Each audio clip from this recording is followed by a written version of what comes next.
Bueno, son las 9:10. Tenemos problemas aquí con el enlace que hacemos con el doctor, con don Juan Gozaín Abdala, el periodista y escritor colombiano. Tenemos problemas técnicos con el teléfono. Estamos esperando que él haga contacto con nosotros por medio de una llamada al fijo. Ya lo tenemos al fijo. Gracias a Dios. Ya vamos al aire con él. Bueno, don Juan Gozaín Abdala, tenga usted el más afectuoso y el mejor y más afectuoso saludo desde aquí de La Guajira. Es verdaderamente un honor tener a una persona de su altura, de sus campanillas, presente en este panel. Bienvenido a La Guajira. Muchas gracias. Perdón, estoy un poco agripado, pero además me emociona mucho saber que estoy hablando con la gente de una tierra tan grata para mí, tan entrañable como La Guajira. Al fin y al cabo, hijos tienen sangre guajiros por el lado de su madre. Mi mujer se llama Margot Richie Guarán, imagínese usted. Guajira, pero Guajira de cepa. Eso me lo contaba usted y ahora me lo confirma. Oiga, don Juan Gozaín, usted es realmente un ejemplo, un hito en el periodismo nacional colombiano y un gran orgullo para nosotros, inclusive un modelo a seguir. ¿Cuándo decide usted convertirse en periodista y cómo fue esa entrada a ese escenario tan importante, no solamente como periodista, sino como un excelente escritor también? Pues yo le agradezco mucho la opinión que usted tiene de mí. Déjeme decirle lo siguiente. Sabe que yo nunca he intentado ser un modelo o un ejemplo para mis colegas ni para nadie por una razón, porque me parece que hay algo de pretencioso en eso. Yo no he querido ser un buen ejemplo para nadie. Lo que sí he querido es no ser un mal ejemplo para nadie. Y le cuento, yo vivía en San Bernardo del Viento, tenía yo 19, 20 años. Allá en mi pueblo, en el departamento de Córdoba, trabajaba en un molino de arroz. Yo era el contador, yo estudié contabilidad en Cartagena cuando terminé bachillerato. Y me fui a trabajar con mis primos, que eran los dueños del molino de arroz. Estando allí, un día metí una hoja de papel en la máquina de escribir del molino de arroz y la mandé al diario El Espectador de Bogotá. ¿Por qué al Espectador? Porque era el único periódico que llegaba al pueblo. Allá lo vendía el señor Pedro López por las calles, salía todos los días vendiendo El Espectador. Entonces yo busqué ahí, en la bandera, como se llama, donde aparecen los directores y la dirección, busqué el nombre del director y vi que decía director Guillermo Cano. Le escribí a Guillermo Cano. Le mandé una croniquita que yo había escrito. Yo no sabía que eso se llamaba crónica. Y él la publicó con un despliegue que a mí no solo me encantó, sino que me causó impresión. Un despliegue grande, y le puso un título, Carta desde San Bernardo del Viento. Se lo puso Guillermo Cano. Después de esa mandé 4 o 5 más, hasta que el propio don Guillermo mandó hasta San Bernardo del Viento al agente del Espectador en Sincelejo, don Nicolás Chavit, y fue hasta San Bernardo del Viento y me ofrecieron trabajo y me fui a Bogotá. Así fue. Oiga, pero impresionante, qué bonito. Mire, eso nos da a nosotros pie para pensar algo y consultarlo con usted, que es verdaderamente una autoridad en el tema. ¿Será que los buenos periodistas son aquellos que estudian comunicación social o aquellos que traen en sus venas el talento, que traen la información genética, la disponibilidad para realizar esta actividad? Yo creo, sinceramente, y hemos tenido en los últimos años, hemos tenido ocasión de discutir eso en seminarios, en foros con mis colegas, ese tema. Y yo creo sinceramente que el periodismo hoy en día, hoy en el siglo XXI, no, pues obviamente no es como en el año 69, que es cuando yo me fui a Bogotá.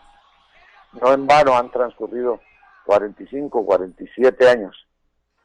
Y hemos tenido todas estas tecnologías y todas estas modernizaciones y todos estos avances. Yo creo que el periodismo de hoy hay que estudiarlo. Es decir, amigo Acuña, mire, el ideal es este. Una persona con vocación, como usted dice, con espíritu de periodista, una persona con la inclinación natural hacia el periodismo, que se matricule en una universidad. Le voy a decir por qué. porque la universidad hoy en día está aportando al periodista, le está aportando al estudiante las bases académicas, las bases intelectuales, las bases profesionales, incluso las bases éticas, los rudimentos de la ética para ejercer el oficio. Yo creo que ya hoy en día no es como en mis tiempos ni siquiera existían en Colombia las escuelas de periodismo. Hoy en día hay muchísimas, algunas son muy buenas, y les repito, creo que la vocación debe encauzarse llevándola a una facultad de periodismo, matriculándose. Muy bien, me parece excelente eso. Una pregunta obligada. ¿Qué le quedó faltando a usted realizar en ese fructífero desempeño que tuvo durante toda la historia de periodista que todo el mundo reconoce en Colombia? ¿Qué le dolió más no hacer? ¿Qué fue lo que usted cree que le quedó faltando? Muchísimas cosas, ¿sabe? Muchas cosas. Por ejemplo, hoy estoy pensando que debía haber recorrido más el país. Bueno, al final ya me lo impedían prácticamente mis actividades como director al frente del noticiero en RCN o en la jefatura de redacción del diario El Heraldo en Barranquilla. Ya esos cargos no le permiten a uno tanta libertad como la que tiene el reportero para viajar, para ir a los lugares, para hablar con la gente. Eso creo que me quedó faltando, darle más vueltas a Colombia, darle más rienda suelta a mi vocación de ir a hablar con la gente. Lo hice muchísimo, claro, sobre todo en mis comienzos en El Espectador. Me la pasaba por todo el país y por el exterior haciendo crónicas. Pero creo que en los últimos años debí haber ido más en busca de la gente, por decirlo así. ¿Y qué fue lo que más le gustó de lo que aportó al periodismo? ¿Qué es lo que lo hace sentir tranquilo, como el que hace bien la tarea? Usted acaba de usar la expresión exacta y la familiar, la expresión casi coloquial. Lo que me hace sentir tranquilo. ¿Sabe cómo lo definiría yo? Sí, dígame. Le voy a decir qué es lo que me permite andar por el mundo con la frente en alto y mirando a la gente directamente a los ojos. Los principios éticos del periodismo. Errores cometemos todos y yo cometí muchísimos, pero no hay un solo error que lo haya cometido deliberadamente. Es decir, nunca planeé decir una mentira, tergiversar una noticia, torcer una información. No. Los principios, eso es lo que no le enseñan a uno en la universidad ni en ninguna universidad del mundo. Los principios de la profesión son invariables, son eternos. Los principios, la independencia, la imparcialidad, la ética, es decir, las bases morales del oficio, la ecuanimidad, la veracidad. No me enorgullezco porque creo que eso es natural, eso no es motivo de sentirse complacido, sino de sentir que uno cumplió con su deber. Pero me siento profundamente tranquilo de saber, como usted ha dicho, que puedo ir en paz por el mundo, que me siento mi conciencia y yo dormimos en paz todas las noches. Oiga, ha tocado usted un punto neurálgico, porque en este momento el periodismo en Colombia entró en crisis. Se han perdido esos estándares de ética que existían antes y hay una cantidad de periodistas que se puede decir corruptos que trafican con el periodismo y se aprovechan de la actividad para ascender a lugares con el propósito de engordar sus bolsillos, de mover influencias o de conseguir dádivas. ¿Cuál puede ser su posición frente a esta tan delicada realidad del periodismo en el momento? Déjeme decirle que el año pasado, a raíz de lo que yo estaba viendo en los medios de comunicación durante la campaña política que terminó con las elecciones de municipios y departamentos, yo hice unos pronunciamientos, me llamaron mis colegas de la televisión de Bogotá y de los periódicos y de la radio para preguntarme eso, pues estaban alarmados, todos estábamos alarmados como usted lo está, de lo que estamos viendo en el periodismo, sobre todo en ese momento de campaña electoral. Y yo dije que lo que estaba ocurriendo era tan grave y tan evidente, ya tan público, que cuando yo quería saber la noticia completa, cualquier noticia completa, tenía que acogerme a dos medios de comunicación que no solo fueran distintos, sino contradictores, para saber qué decían los periódicos uribistas de los santistas, y para saber qué decían los periódicos santistas de los uribistas, porque no salían en los periódicos, en la radio, en la televisión, en las revistas, sino noticias contra el otro. ¿Sabe por qué? Porque el país, desde hace 5, 6 años, 7 años, el país se nos polarizó de una forma tan absurda que los colombianos se volvieron agresivos, conflictivos, ya no discuten ideas, ahora gritan. Y entonces el país se nos dividió en dos frentes, solamente dos, como si no hubiera más alternativas, uribistas y santistas. Y hoy en día la situación se ha agravado tanto que es mucho peor.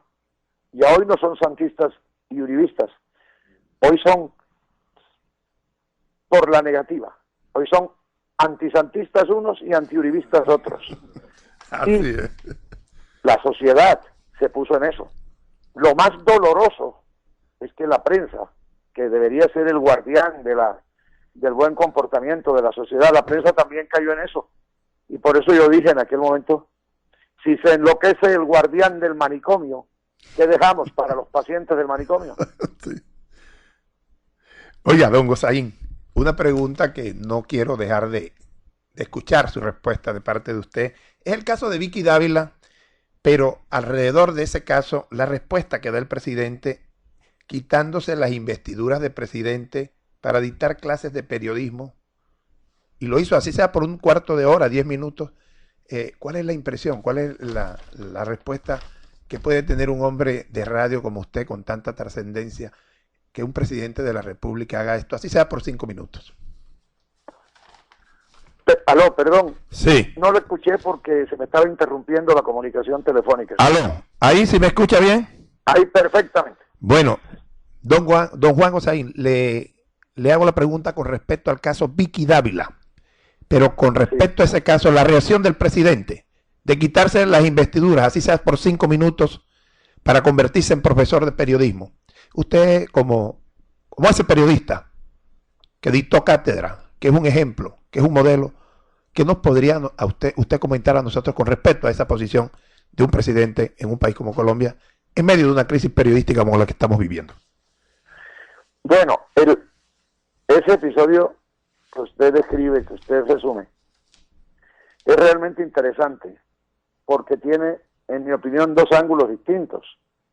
No hay que olvidar que Juan Manuel Santos, no hablo del presidente de la República, hablo del ciudadano Juan Manuel Santos, fue periodista prácticamente toda su vida, llegó a ser subdirector del diario El Tiempo, en el cual trabajó larguísimos años. En fin, luego pasó a ser ministro varias veces, luego candidato presidencial, en fin. Es decir, luego pasó a ser presidente de la República. Yo creo que los consejos que un periodista, como lo era en aquel momento Juan Manuel Santos, los consejos o sugerencias a periodistas jóvenes eran válidos. Lo que no me parece bien es que el presidente de la República crea que él puede este carácter presidencial y dar lecciones periodísticas. No, como presidente de la República no. No, porque entonces es obvio que la ciudadanía va a pensar que las lecciones de periodismo que está dictando una persona que es en ese momento presidente de la República, que está ejerciendo la presidencia de la República, esas lecciones de periodismo tienen el sesgo, la inclinación, la parcialidad o parcialización que le interesa al gobierno. Es decir, no es lo mismo dar lecciones de periodismo cuando uno es periodista que cuando uno es presidente de la República, ¿no? Obviamente no son las mismas circunstancias. Tiene mucha razón don Juan Gozaín.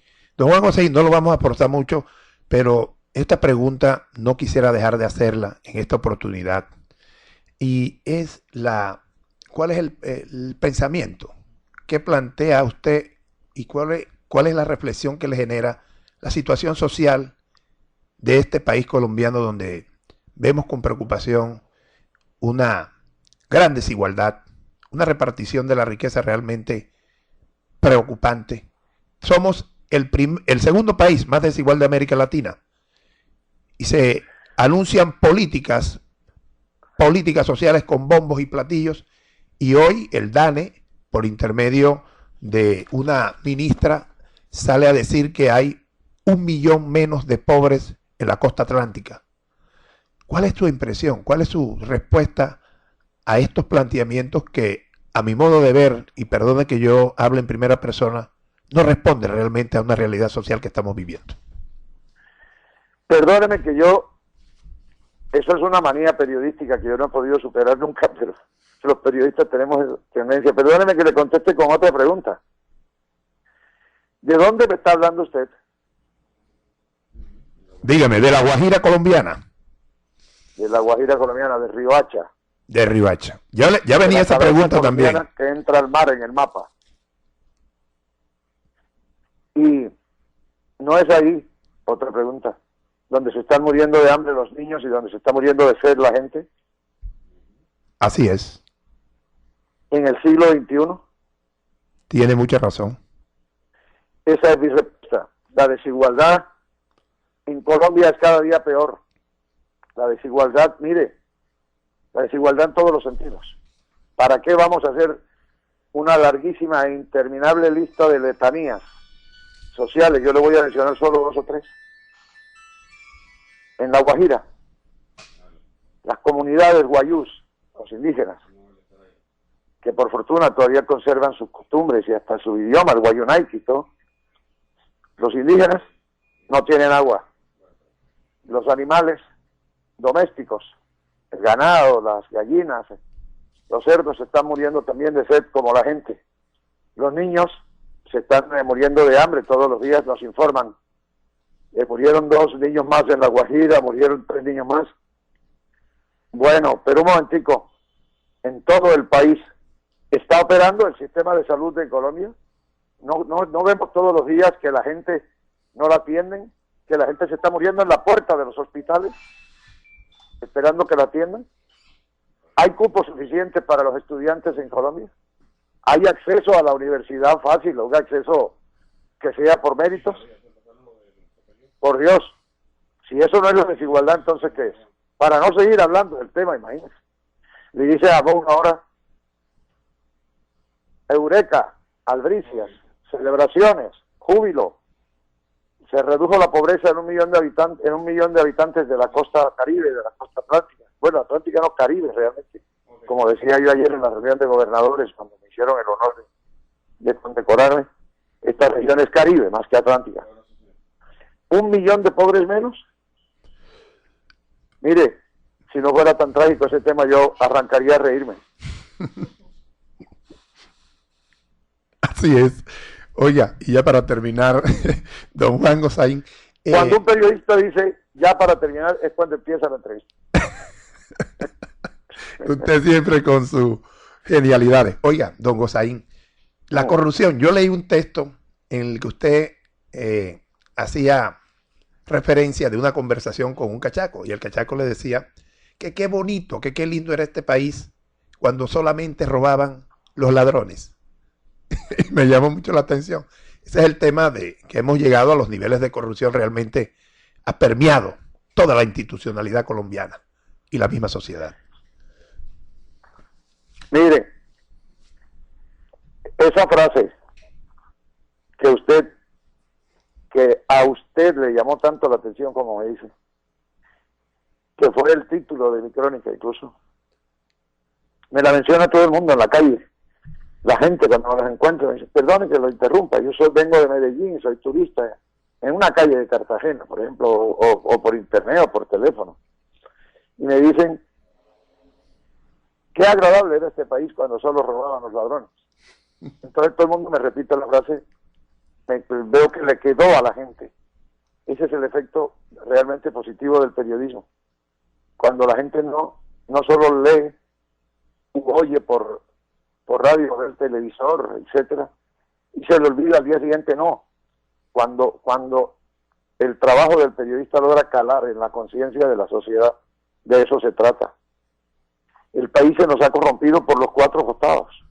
Lo que quiere decir esa frase de mi amigo bogotano, que me dijo por teléfono, ay, cómo era de agradable este país cuando solo robaban los ladrones.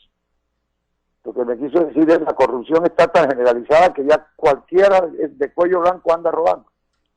Mire, por Dios, aquí los ladrones están sentados en los restaurantes más lujosos del país, en los clubes sociales. Los ladrones callejeros armados, es decir, los profesionales del robo, por lo menos arriesgan el pellejo.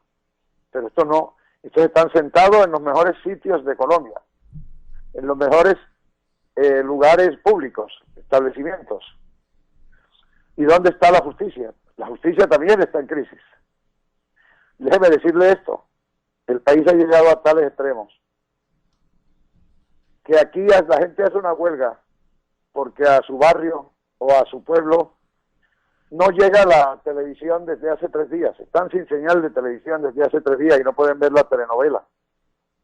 Pero nadie hace una huelga porque no hay justicia, y resulta que la justicia es el servicio público más importante en toda sociedad, la justicia y la salud. Y aquí no funciona ninguna de las dos cosas. Es que el país se nos está descosiendo, se nos descuaderna todos los días. La corrupción, la injusticia, los absurdos, los atropellos. Bueno. Es verdad. Doctor, mire, don Juan Gosaín Abdala, uno de los grandes de las letras y el periodismo en Colombia, que sentó realmente cátedra en esta actividad en el país y dejó un modelo y un ejemplo indeleble para todas las generaciones. Ya por último, ahora sí, porque sé que usted tiene prisa, ¿cuál es el consejo que usted nos da a aquellos que todavía queremos hacer periodismo saludable? Modestia aparte, y hablo en primera persona, pero modestia aparte. ¿Cuál es el consejo que nos da para que volvamos a esos fundamentos del periodismo de su época, de la época de oro de esta actividad en el país? Yo no, le confieso que a lo largo de toda la vida yo me he negado a dar consejos por una razón, porque tengo la impresión de que la gente empieza a dar consejos cuando ya cree que es un modelo para los otros. No, eso me parece petulante, pero sí hago algunas sugerencias, sí hago algunas recomendaciones. Dejémosle los consejos al señor arzobispo, que ese es su oficio, ¿verdad? Esa es su tarea. Yo lo que hago es dar unas recomendaciones a mis colegas, modestas recomendaciones y respetuosas, además, con todo el respeto del mundo. Una sola, breve, concreta y concisa. La verdad por encima de todo. Excelente excelente respuesta. Y usted no sabe que ese fundamento es en el que nos hemos nosotros sembrado en este programa que ya tiene 6 años, tratar siempre de decir la verdad, así nos cueste. Bueno, don Juan Gosaín Abdala, no sabe cuánto le agradecemos su gentileza.